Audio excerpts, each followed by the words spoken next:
fille a été très utile et ont permis aux parents de comprendre la situation dans laquelle ils étaient. Ils ont maintenant les explications médicales sur le fait que cet enfant a un cerveau irrémédiablement détruit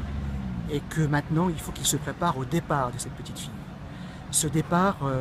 on ne peut pas leur faire porter ce fardeau et j'ai demandé à ce que l'expert puisse accepter de continuer sa mission et qu'il soit présent dans cette phase de départ.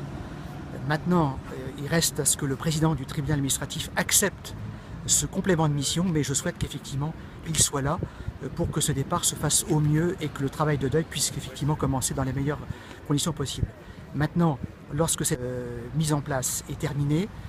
bien évidemment, je vais m'atteler à la responsabilité lourde du SAMU d'Alençon et de l'hôpital d'Alençon, dont l'attitude me paraît contraire aux règles les plus élémentaires, puisque cet enfant a eu le cerveau détruit par ce qu'on appelle une hyperthermie maligne. C'est la fièvre de 42,5 qui est à l'origine de cette destruction. Si cette fièvre avait été traitée par le SAMU en temps et en heure, nous ne serions pas là aujourd'hui au chevet d'un bébé qui est en train de se préparer au décès. Manifestement, l'objet de la médiatisation et de cet emballement médiatique dont fait l'objet la situation d'Ayana ne trouve effectivement pas sa source dans la prise en charge que nous proposons au CHU d'Angers, qui est une prise en charge de qualité, très humaine, mais plutôt dans les causes qui ont amené Ayana dans notre établissement. Et manifestement, il y a une forme d'instrumentalisation des conseils des parents d'Ayana